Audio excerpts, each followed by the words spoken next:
Okay, hi. So the questions in bold are the ones I want you to think about and possibly chat about if you would like. Um, and then I just listed up above that I identified those themes in the discussion forum last week. So I was asking you to put ideas down about developing a climate that embraces neuromotor diversity in the classroom.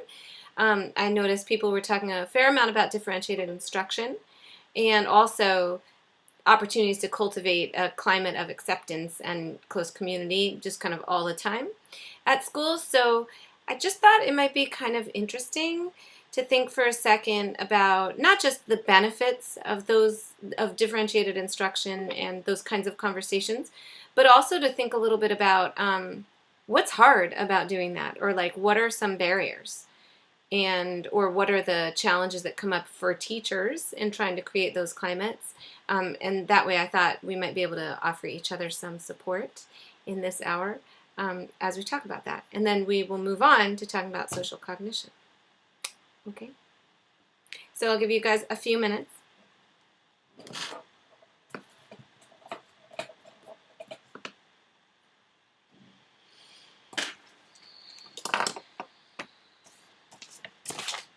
Okay.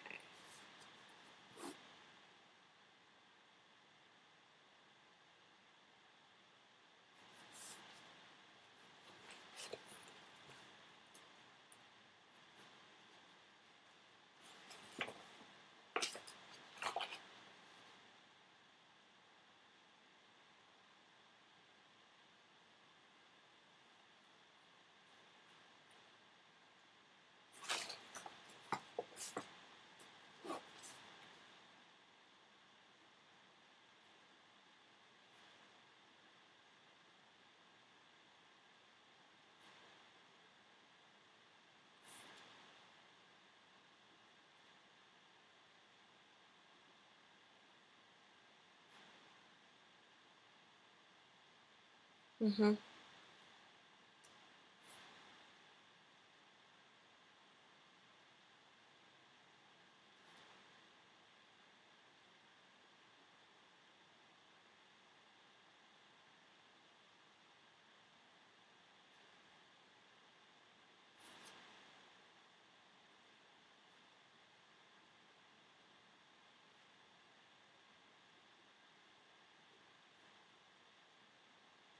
Okay, good. Let's see. Yeah, Katie, I appreciate you saying that. Differentiation does take a lot of time. There's a lot about it that's difficult. I'm a huge fan and proponent, but one of the things I think is really important to think about is actually what it takes of teachers to offer that kind of instruction, because we don't want to discount the amount of work that goes into that and what that work looks like. That's partly why I'm asking. So thank you for voicing that.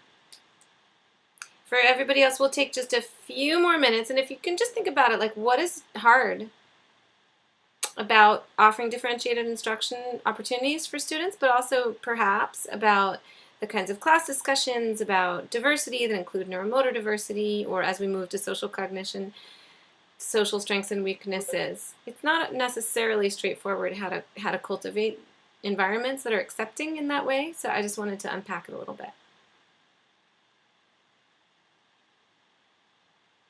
Hmm.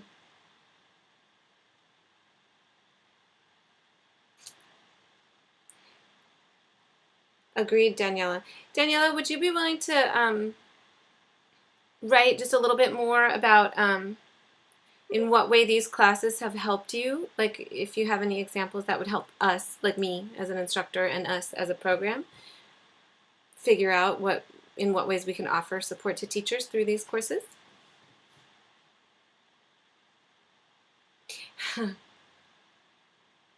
Jen, thank you.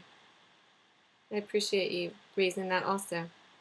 We'll take, I think, 1 or 2 more minutes because I think these questions are a little hard, like they're kind of big, abstract questions. Um, so if they're on people's minds, I'll give you maybe 2 more minutes and then we'll start talking about them. Mm-hmm.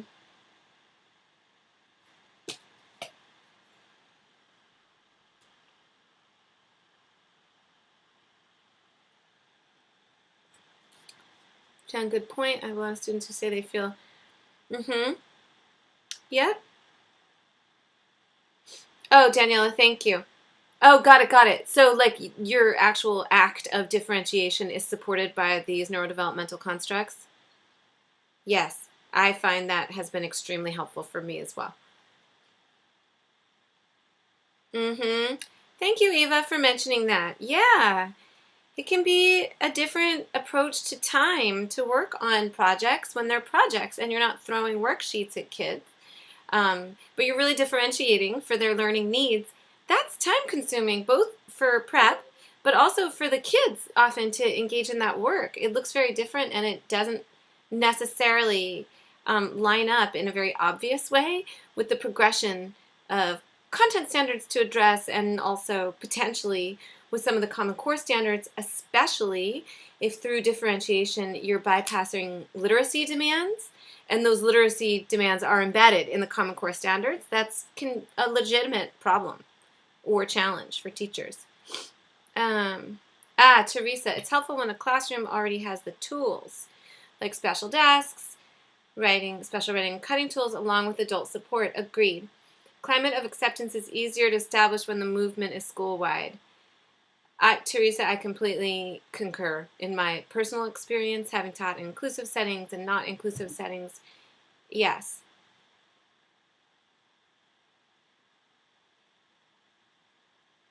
Okay. And getting parents on board. Sometimes this work is unfamiliar to parents, what that looks like.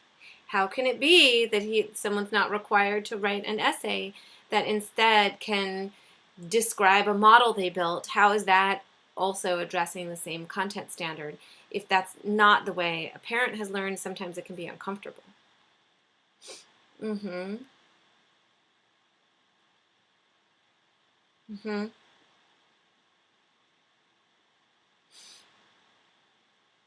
So I'm curious.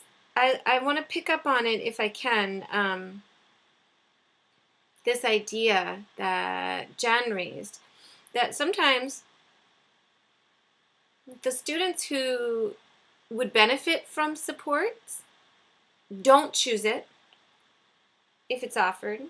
And sometimes the students that don't really need the supports do choose those supports when you offer in a differentiated way. So I'm curious, I have a few ideas about that, but does anyone else have thoughts on how to handle that?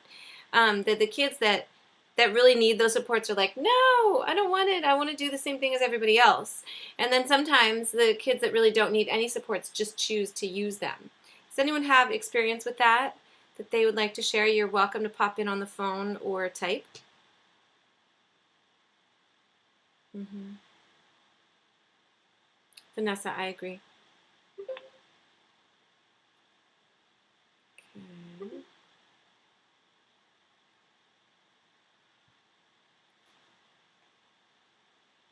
Jen, you talk to them about how it benefits them. Mm-hmm. The reasons you're offering them, and if they still fight it, I say, okay, if you need my help, I'm here, and I keep an eye out.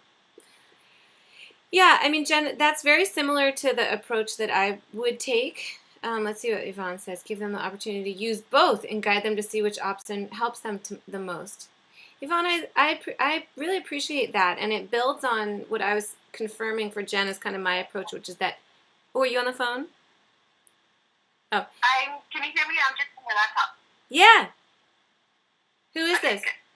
Yvonne, hi. Yeah, talk to us. Hello.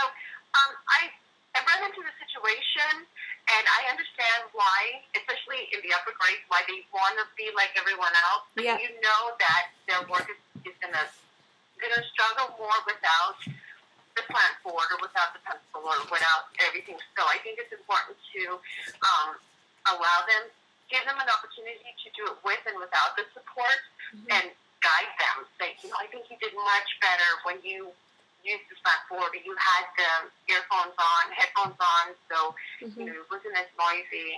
And then for the students that kind of want, kind of tend to be a little lazy or they're not as self-motivated.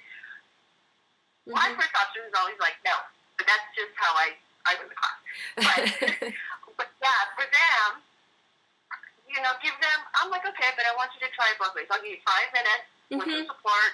and I want you to show me what you can do without it, and hopefully they can, guiding them to say, here's what you did with, here's what you did without, and what do you think? Having a little bit of self-reflection for them, giving them that opportunity. And I think it's easier, a little bit easier in the upper grades.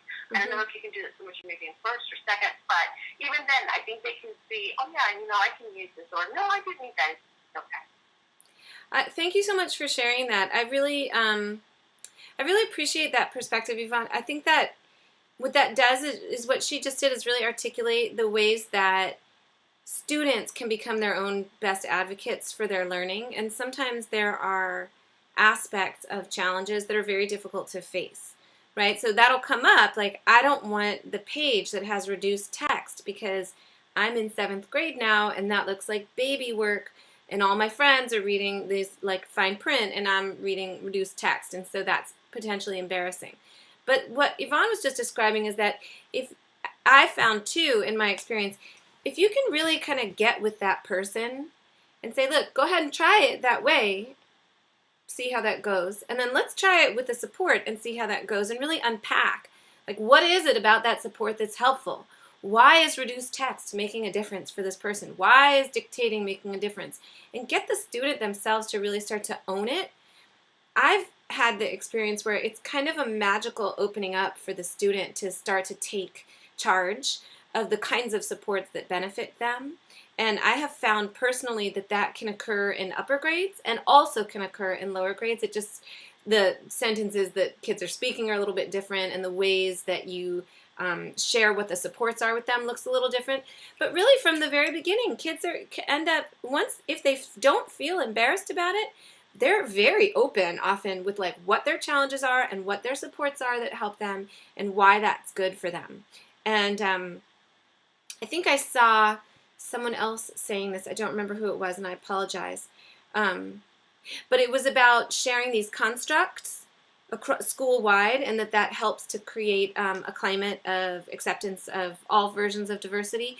And yes, I think that does among teachers and students alike, but I also think particular attention to teaching the construct, the language of the constructs, and the content of the constructs in a kid-friendly way to the students can be very empowering for them as well, and can actually lead to them starting to self-identify where they're struggling, articulate where they're struggling, look for appropriate supports or ways to bypass weaknesses, and get their work completed. And it's a really amazing thing to see.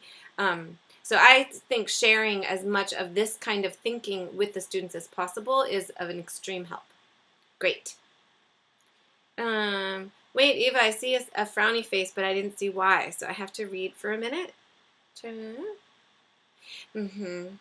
wait. Just had the experience, wait. Are you talking about the student that refused the help?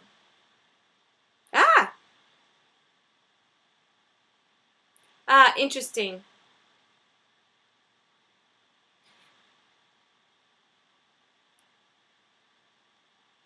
Ava, I'm sorry to hear that. I would love to find a way to offer you some support, Ava. Do you have interest in sharing more about it, that incident you're talking about, or not? You're not on the spot if you don't, but... That's fine. Hi, everyone. It was very interesting that he was basically telling me that I'm helping students with the lighter tone of the skin color. But he wasn't addressing that to me. He addressed that to the principal and the therapist he's visiting. And I don't know why he's telling, or why he was telling that. Of course, the principal told him that she's really, really not agreeing with him. Yeah. Another thing was that he told me after that, after that, I told him that I really want to help him. He's very smart. I just want to help him because he's really good, but he needs a little bit of help. So anyway, he told me that he's not trusting in teachers in general who he has. I don't know subject, if he's failing, then he doesn't trust in the teacher. So Oh, his failure, he's projecting his failure on the teacher, and therefore he's not going to trust him or her anymore or no longer. It's really interesting, his dynamics. yeah. How old is he? Can I ask? What grade is this we're talking about? He's ninth grade. He's ninth grade. Okay, so he's had some experience already at school, right? If this is not the first time this has come up. That's, yes, Mm-hmm. yes. Does anyone have? And Yeah, go ahead. he's favoring the teacher or teacher where he is, has a C or a B. But as soon as he is going to struggle, then he's going to project all his failures and, negative experience onto the teacher, and therefore he's going to be very combative. He's going to reduce any help, and it's very, very hard. Yeah. No, that makes sense. You know what that reminds me of? I don't know if so first of all, I hear you. I'm guessing that for many of us this is resonating in terms of a student who has experienced challenge over a length of time and then develops these behaviors or ways of interacting with adults at school that are in many ways not actually supporting their progress, but does potentially protect them from a bit of humiliation over time. It reminds me of, do you guys remember I think it would be course 2 in the language courses, where there were links to videos, and it was like a British school for kids that had language-based learning disabilities, and they had difficulty with speech in particular. And there was this one little boy, I can't remember his name, but I remember very distinctly his parents saying that he used to hide under the table. He was a young kid, right? So he would hide. Okay, so he would hide, and that was like an early version, right, of kids when they're young and they're encountering this kind of like severe difficulty or difficulty that makes them stand out as compared to peers. They'll do things like leave the classroom, right? Something that's very explicit. Hide under the table, wrestle physically with peers, cry, right? There's all kinds of these very overt behaviors that occur. And then if things continue and persist over time, as kids mature and get to something like ninth grade, like in Eva's case, the avoidance behaviors or the need to protect themselves from frustration and humiliation starts to take these other really abstract forms. And so it can look like blaming adults, not bonding with teachers. It can look like disinterest in school altogether, the like, I don't care about this kind of person. It can look like being sick a lot and not being able to go to school. There's all kinds of ways that these behaviors emerge in response to frustration. And I think that by the time we get to the age Eva's talking about, there's a lot of undoing. I think, Eva, did you use the word baggage in your original post? And I think that is really, that term can feel like it fits. Does anyone have ideas or suggestions for Eva about like approaching the student once we're at this place where things have kind of broken down?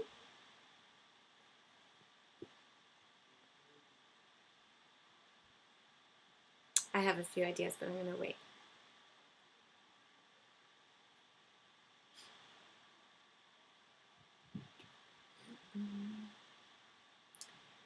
Okay, well, so I think one thing, especially for kids that age, in Eva, you touched on it a little bit, is like a personal bond makes a big difference. So if this is a person who tends to blame teachers for his own failures, he may, like some version of gentle and caring confrontation can be really helpful. What about sitting down with the other teachers? Ah, Yvonne, I love that idea. I love that idea. Because there may be things in the class that is happening. That's right, what they're working for. Exactly. And it can also give you a sense in terms of like looking at strengths and weaknesses in the neurodevelopmental framework. Then you can see like, oh, well, it turns out in every class where there's a language-based writing task, he doesn't do well, and then he blames the teacher. Or it turns out he has a real interest in engineering, and so anytime there's a project or a topic that relates to that, he really excels. I think that's really great. Um, there's formal ways to do that, right? Like SST meetings and all that stuff. And then there's like a very informal kind of survey. Eva, I would suggest, first of all, if you choose to do this and you do talk to his other teachers, um, and you're willing to share with us what you find out when you come back, that would be great. But I also think that I would suggest when you go in, to go in with you don't have to go in like with your, neurodevelopmental construct language, especially if the other teachers are not familiar with it. But I would suggest going in with a lens of looking for like what are the patterns of strength and challenge in classwork, and what are the patterns of interest that support him, and topics that don't. Because I think that'll help you kind of hone in much more quickly on that. That's great. You guys are awesome. Erin had told me this about you, and that you had great suggestions for each other, and now I'm seeing it. Okay. So the other thing that Ava's story kind of raised that I wanted to draw attention to, because I saw it reflected also in your lesson plan assignment part 1, which we'll talk about in a little bit, and I heard it raised as a kind of subtle theme in our discussion last week, is the social impacts of challenges in other construct areas, which is not the same thing as challenges in social cognition as the construct is laid out. So I wanted to just really think about that and talk about that a little bit this week so that we're clear moving forward. So what Eva described, from where I sit, didn't necessarily indicate someone who had a weakness in social cognition, although it does indicate someone who's developed antisocial behaviors in certain ways. It does indicate someone who may have strained social relationships, especially with adults. So like someone who's blaming the teacher for what he hasn't learned, or calling a teacher racist, or reporting a teacher in some way to, or reporting the school to the principal, these kinds of behaviors that she was describing. Those are behaviors that could indicate someone who has difficulty with verbal pragmatics, or it could indicate someone who's responding to a difficulty in some other construct, and there's been a deep social impact. And the reason it can be crucial to distinguish between those is that the supports that you're then going to want to offer to that person, of course, would match, in the best case, the actual weakness that's presenting. So if a kid has a severe weakness in graphomotor function and runs out of the classroom every time a writing task comes up, it would make more sense, obviously, to address the graphomotor weakness than it would the potential difficulty in understanding how to use social behavior, right? So it's like not an issue of a component of social cognition, it's a consequence of frustration. So the reason I mention that is that you're going to be doing part 2 next week, and we're in of that lesson plan assignment, and we're in the kind of social cognition construct right now. And I want to just keep you tuned in to the idea of honing in on the construct of primary difficulty for students, because that's where you want to kind of address the supports rather than in other areas. It's the same thing. I'm sure you talked about this with Erin, and I know we've brought it up a bit, but like the way language and higher order cognition are in many ways interrelated, and higher cognition can be impacted or constrained by a language weakness. But then the support for that wouldn't necessarily be best suited to addressing higher cognition weakness. It might be that if you offer a support, a language-based support, that student is then more available to engage in higher order cognition. That's kind of neurologically and in potentially intact construct, but that construct doesn't have an opportunity to be featured or enhanced due to a language weakness. Does that make sense? I'm hoping it does. I'm hoping I'm being very clear. I don't know. Can you guys are you able to do some? Oh, you got it. Okay. Some. Thank you for responding. You know, It's helpful for me. Okay. Are there questions about that idea, comments about that? Does that call anything up for people? Because that's complicated stuff, by the way, I think. And it's in real live time, it's very difficult sometimes to tell, especially when kids get older. Um, Great. So then what I want to do is just do two things. Well, start by doing this. I'm just going to mention that that idea I just shared with you is very much connected to what we talked about last week in terms of honing in on the construct of primary difficulty for students. And that's going to come up again in the responses and feedback I gave you on your lesson plan part 1 assignments. So I believe I have given everyone feedback on those because you have part 2 due next, and I didn't want you to have to kind of wait and rush with that. So if you haven't seen a message from, I don't know how the system sends you messages, but just check. And if you don't have, if you submitted an assignment and you didn't get it back from me graded with feedback, please let me know, and because somehow I must have missed it, and I want to make sure I get that for you. One thing I noticed there, of course, you were asked to describe a student in terms of their neuromotor function. However, I noticed a potential challenge for you guys within that assignment, and I think it's this. I think it may be the assignment itself, and/or kind of you're developing, thinking about the primary and secondary and prioritizing which construct is presenting the most challenges for students. But there were times when I would see in some of those description paragraphs things like the student demonstrates a graphomotor weakness due to memory. So the student's not remembering how to form letters, and so that's presenting as a graphomotor weakness. Distinguishing memory as the construct of interest and the graphomotor kind of impact is an excellent and important thing to do. Interpreting that student's output as indicative for sure of a graphomotor weakness can potentially lead you down a path that won't help as much when you go to offer supports to the student. So I want to draw your attention to that. By the way, those assignments looked really good. But when you go back over it, it's possible that if I picked up on that as a potential issue, I would have drawn that out for you and mentioned it.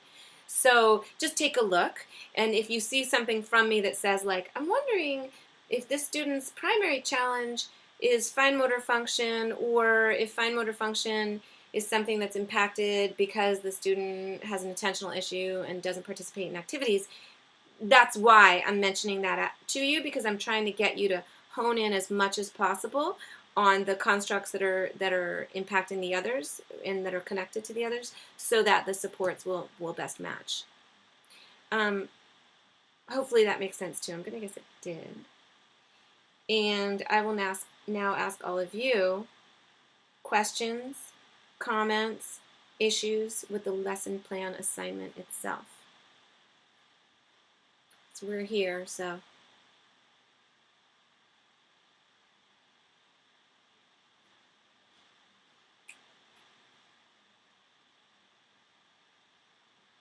Just taking a look. Oh, okay. You're welcome, Daniela. Okay. All right. So if any questions come up while we're on this hour, just go with it and just pipe in. Otherwise, I wanted to talk a little bit about social cognition. Oh, so Jessica, when we say, for example, graphomotor is slow, and you ask, is it due to something else? You want us to specify why we believe that or what we know about the needs. Yes, exactly. So because I don't know the kids too, I'm asking questions that might seem obvious to you, or that would be obvious to me if I observe the person. But sometimes I wonder. Yeah. So I don't remember specifically, Jen, in your piece, like what that was in. What the other things you had said in the paragraph were. But basically what I'm trying to isolate is if the student has like an actual kind of physical challenge in graphomotor weakness that started as a motor issue, or if it's perhaps like quite often a kid who has a struggle in expressive language ends up with very poor handwriting and weak graphomotor skills because they avoid the task of writing.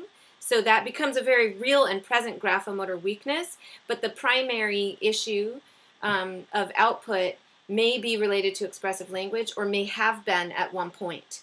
So sometimes what that can, depending on the age of the kid and the person, that will inform how you move forward. So for example, if there is a 6th grader who has very weak graphomotor output and avoids the task of writing due to an expressive language challenge,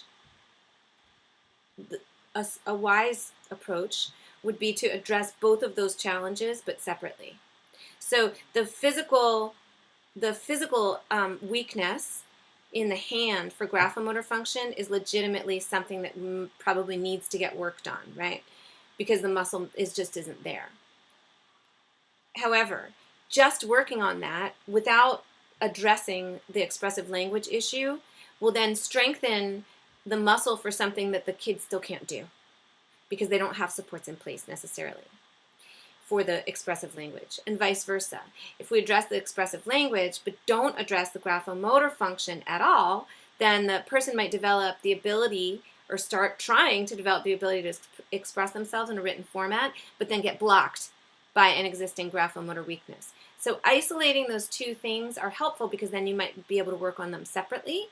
And especially for something like writing neuromotor function in particular, because it's in such high demand and so public and so pervasive in schooling. Kids get super turned off to academics and school in general if they have some kind of motor weakness and graphomotor function in particular. So sometimes separating out, like we're just doing handwriting practice now and you're going to dictate during writing, can be helpful. Yeah, Jen, okay, good. And yeah, the assignment didn't necessarily like ask you to kind of go there. I just picked up on that theme as I was reading through all of them. It's kind of it's fun. It's fun. I like teaching, but it's fun being the instructor because I see everybody's assignment submission, so I can see themes. And I noticed that one was coming up several times, which makes sense because there are so many other constructs that can impact a student's written output. And so for students that have these other presenting issues in other constructs, they often also have a graphomotor weakness, and that's what the assignment asked you to look at. So I think it's partly the way the assignment was kind of offered to you, but I think it's also, I just wanted to stem it as a potential like kind of misconception about how things work. Okay. Any other questions about that stuff? And of course, we're not, as I said last week, like, we're not medical professionals here. We're teachers, but professionals. And so I personally find these constructs really useful to get me into starting to look at the supports that will help a student. But I rarely, if ever, and probably never have thought that my assessment of a student's weakness along a construct is something that is like, valid in a medical sense. So honing in on the construct of most challenge, I think will help you have success with supports, but I don't mean it kind of rules out any of the other constructs. It's not as clean as that, unfortunately. It's actually really like complex and messy inside a person, in my experience. And I'm guessing in yours as well. Okay, any other questions? Okay, great. And so as you take a look at those, it was a short assignment. My feedback's not super long, but if you have questions about it, please, of course, contact me, and we will help you. So what I was wanting to do, and I am guessing, actually, sorry, I'm going to make you do like a yes for me again, just so I know. If you were able to watch Craig Pullman's video and or the mini lecture for this week, you don't have to distinguish between the two, but if you just say like yes or no, not yet, yes, okay, yes, okay, some yes, some not quite, okay, oh good, okay, oh, I'm glad they're helpful, okay, good. Little known fact, lecturing, you should see me trying to make myself lecture. It's quite difficult. Is the social cognition target? No. Oh, great. Teresa, thanks for asking. No, it's the same student. So what the assignment is asking you to do is first describe that student in terms of neuromotor function, strengths, and weaknesses. And this week, you just add to that same, you can like submit the same paragraph with a couple new sentences on it. That's actually the goal. Like I said, not a ton of writing, but I want you to think deeply. And so you just look at the same person.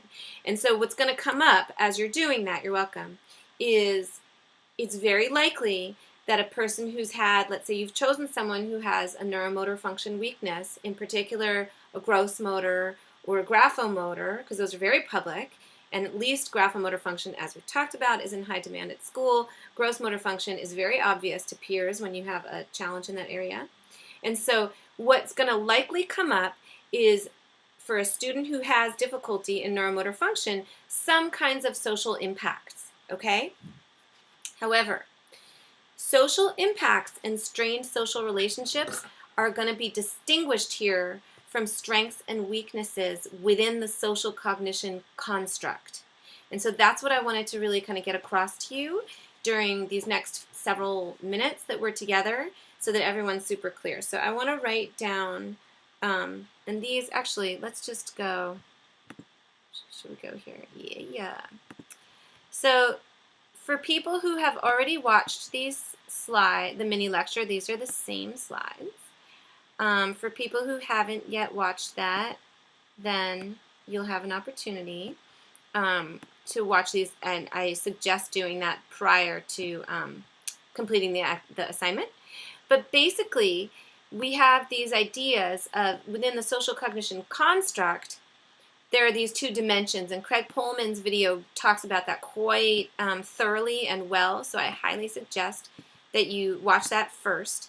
And then when you go to the mini lecture, it'll start with this kind of distinction between verbal pragmatics, the way people use language in social contexts, and the nonverbal pragmatics, that are the behaviors and nonverbals. And they include things like picking up on visual cues of, like, if your joke isn't funny and you get that look from other people. For people who struggle with nonverbal pragmatics, at times they fail to read those nonverbal cues, particularly in facial expressions, and that can raise some pretty serious challenges in their interactions with others. So I want to just, if it's okay, I'm going to kind of go quickly through, I'm not going to re-lecture the mini lecture, you should watch it, but I want to point them out because I want to distinguish them for you now from social consequences of challenges in other functions. Okay? So if there's a student who struggles with verbal pragmatics, of using and understanding language in social contexts, if it's a social cognition issue, that's going to be pronounced way more in social contexts than it would be in a class discussion that's guided and structured. So if you think of a student who has a kind of general expressive language weakness, they will also most likely struggle with verbal pragmatics, right? Because that's using language to express themselves. However, that doesn't necessarily mean their kind of primary weakness is in social cognition. It means that their social interaction is compromised by language. So, and if any of this that I'm saying is confusing, you have questions, I'm just going to figure you guys will chat those in or pop on the phone, okay? Okay. So here are these 6 components. So now if we think about it with this lens of social consequences versus social cognition, when we start to think about how comprehending how complex emotions operate and recognizing emotions in ourselves and others, there's a distinction between people. Let's take number 2, which is very similar to that social cueing I was just mentioning with the unfunny joke or a sad friend. And then if you think about a kid who comes up to a sad friend and just starts joking around and doesn't seem to notice how the other person is feeling, that suggests potentially a social cognition weakness. Now, if that student that doesn't recognize emotions of others also has severe challenges in the area of attention, it's entirely possible that the social cognition weakness is actually more attributable to the person not having picked up on generally what's going on in the scenario, as opposed to it being primarily socially involved. So that's that lens. Comprehending. Great question, Teresa. Where does anxiety fit in? Do you mean in terms of social cognition itself? Or like anxiety related to, can you just explain that a little bit so I know what you mean?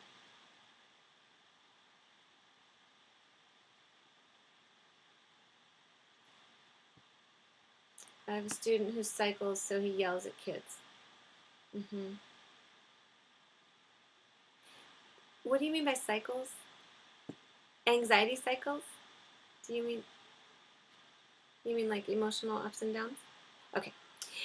So that would be for someone who has an actual kind of anxious, oh, yeah, of course, sure. For someone who has some kind of anxious or diagnosis of something that is more psychologically related, it can very likely be a social cognition issue. Now, of course, I don't know that kid, so I can't tell you meaningfully exactly what's going on with him. It could entirely be, it could be that he's got a weakness in some of one or several of the components of social cognition. It could also be that if he's feeling anxious and upset, he loses control of his emotions and his behaviors, and that ends up presenting as social cognition. So from where I sit, I look for patterns, like when I'm using these constructs to try and hone in on what's going on with a kid and what's their kind of primary construct of difficulty. I usually look for patterns across settings, across classes, to isolate it as like this is a weakness in the construct as opposed to this is the setting that's calling up a weakness, what looks like a weakness. So for this student, if it's something that's kind of neurological or physiological where he's cycling, that's a hard, I don't know actually if I would call that a social cognition issue, but I would be more likely to. Than if it's a person who has a primary weakness is just extremely frustrated due to a weakness in memory or a different construct and kind of has an outburst. And what I would say, Teresa, is that anxiety never helps anyone's social interactions, and certainly or learning across any construct, right? So that it fits in by constraining learning. But I also think that as you're looking in particular at these components that I'm going through, think about him in terms of that. So like this kid, is he, and this other page is probably better. Yeah, so like understanding another's perspective. In general, interpersonal understanding. If he's yelling at people, I'm going to guess that's presenting as a weakness in understanding another person's perspective. So then what I would do if I were you is think about, is that always true for him? Sometimes true for him? If only sometimes, under which circumstances is that true? Is it when he's cycling? Is it if he is otherwise seeming like everything's fine, but he encounters a particular challenge with a learning task? I would start to really unpack, like, when does he have difficulty understanding another's perspective? Or if he seems to mostly have difficulty with that, are there particular topics around which he shows strength? So it could be the reverse, like a kid who has difficulty in general understanding other people's perspective, unless it's on a topic of high interest where they have a depth of knowledge, which can totally happen. So if you have somebody who loves baseball, but typically seems to have a weakness in turn taking, in group work, in, understanding, having empathy, all of these kinds of indicators of difficulty of understanding others' perspective. But then if you're talking about what it's like to stand as the pitcher versus what it's like to stand as the catcher, or what is the goal of the hit of the person at bat as opposed to what is the goal of the catcher, and that kid might actually show some ability to strengthen that weakness through the topics of interest. Does that make sense? Okay. Oh, you guys are talking, so now I'm going to read this because I didn't see.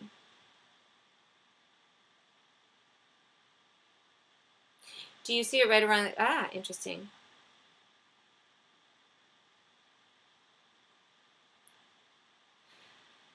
But when he hit a certain point, all that went out the door. I think sometimes middle school teachers forget that and hold him accountable to know it was wrong, but not realize in the moment he forgot about all that. Okay, you guys are going to be so excited. I think it's next week when we talk about the social autopsies, which I think will be really helpful for helping students who have difficulty controlling their behaviors in the moment, but are starting to understand kind of like what's the social error that happened there. Rick Lavoie is the author of those. Eva, that's a great question. In terms of the neurodevelopmental constructs, it's not something you don't learn social cognition at home. This is something that's more about if you think about someone who displays kind of general difficulties interpersonally that are, I'm thinking of someone who might be on the spectrum of autism as an example that's kind of like very pronounced. That's not something that person learned or failed to learn at home, right? Someone who has difficulty making eye contact and picking up on social cueing due to some other neurological issue, that is not going to be something that's attributable to how they were raised. However, there are lots of supports and ways to kind of accommodate, bypass, or strengthen weaknesses in social cognition available at home. So if you think of that same person who has difficulty making eye contact, a home environment where that person learns to say things like, I have difficulty making eye contact, but I want to talk to you, as a strategy to compensate, that can improve the appearance of social cognition without necessarily changing the presenting weakness. That's just a way to work on that skill. But no, it's a little bit different. This is why I wanted to distinguish it. Social cognition as a construct is distinct from like social skills that are often taught at school or developed at home. Although there's intersection and overlap, they're not exactly the same. And I think in the, hopefully that's helpful. I hope that's helpful. I think I'll look for you guys in Revealing Minds.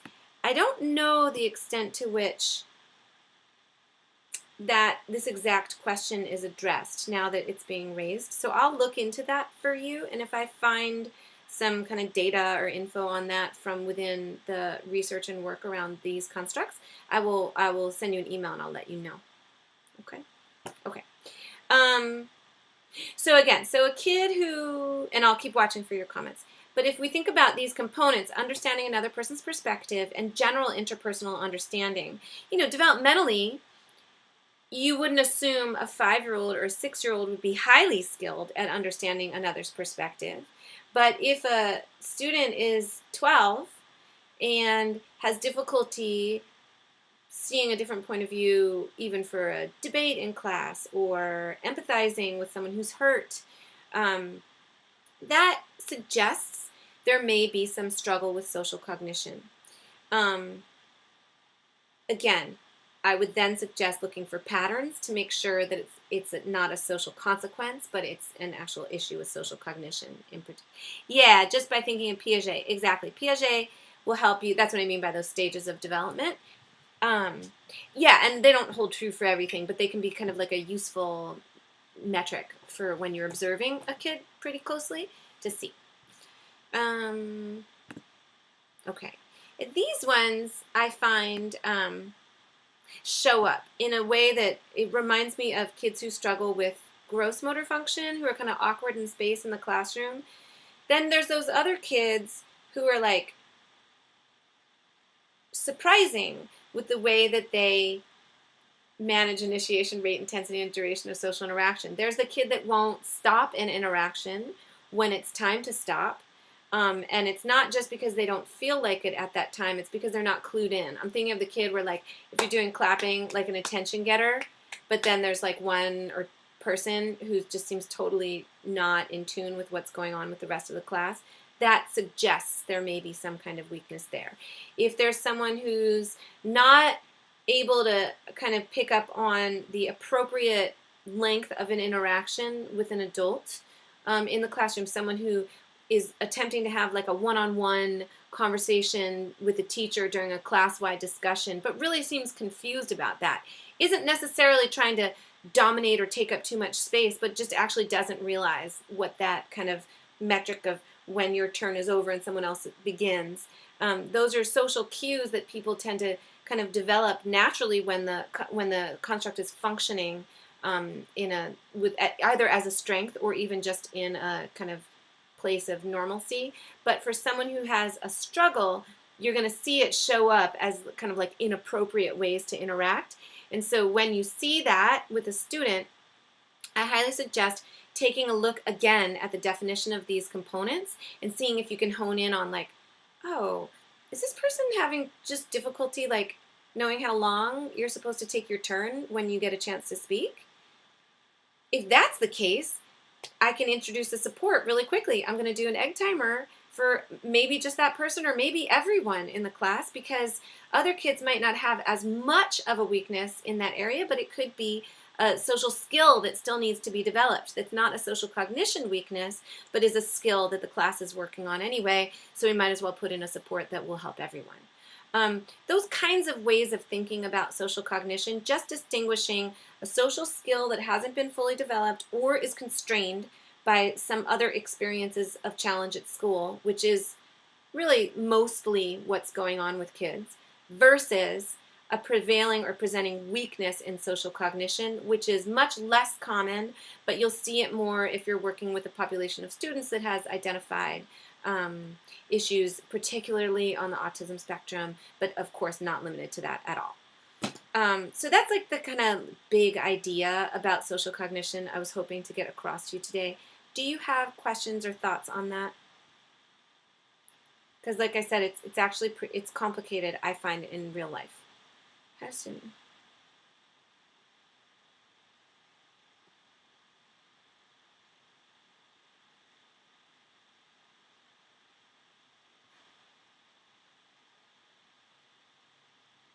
You're okay. Okay, good.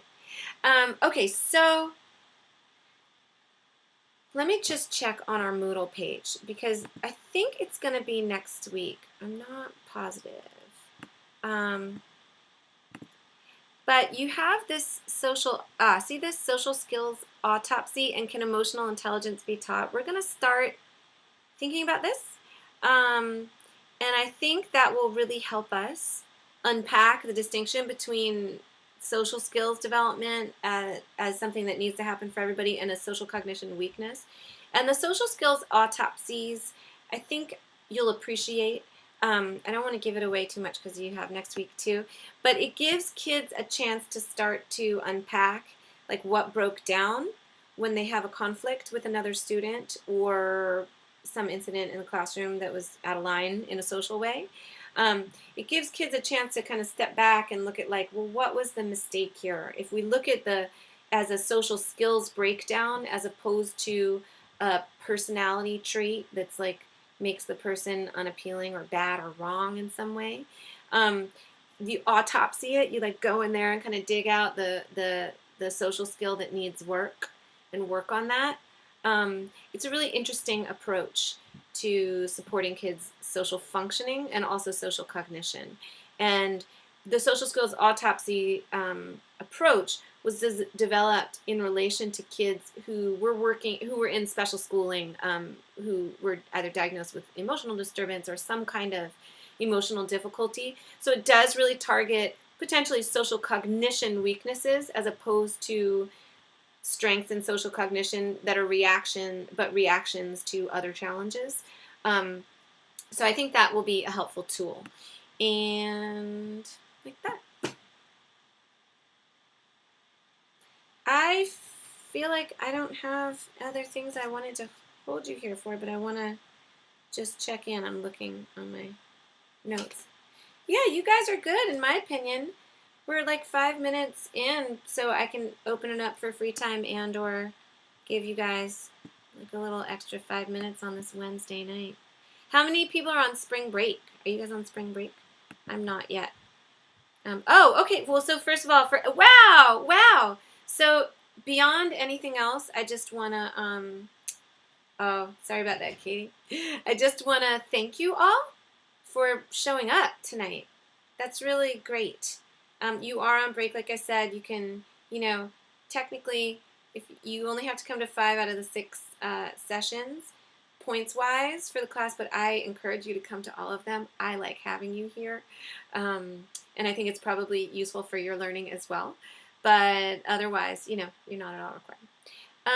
Quick write equals initial post, 2 responses and a summary. No.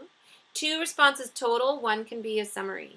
It's the same number of posts as discussion forum.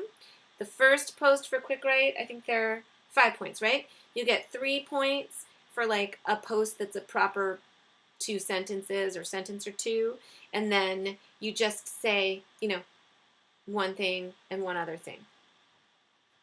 Teresa, you liked the videos this week. Great. Craig Pullman's and the one I did too. Good. I'm glad to hear that. Yeah. I had more pictures this week, so maybe that's good too. Do you mean the links too? Or just my mini lecture? Because that's helpful for me. All of it. Great. Okay, good. Good. Oh, and the math is a social activity. I found that one once I had the social cognition lens. He was, right? Vanessa saying the math teacher was amazing. Yeah. Sometimes the links I send you are like not necessarily showing great teaching, but that in that case I thought, you know what, that's really interesting. But it was interesting to show through the lens of a kid. If you think about those kids that really struggle with language, in my other life, I do other work and consulting work with teachers, and I work with pre-service teachers and all this stuff. And the transition to Common Core for English language learners and for kids who struggle with language, it has made math such a challenging area when it used to, in many ways, be like an area of relief because the writing demands were reduced. Now there's like a ton of writing in math, which I understand intellectually why that's in the standards, but I also see the consequences of that in the classroom, and it's complicated. That is not straightforward. But that said, I like teaching math that way too.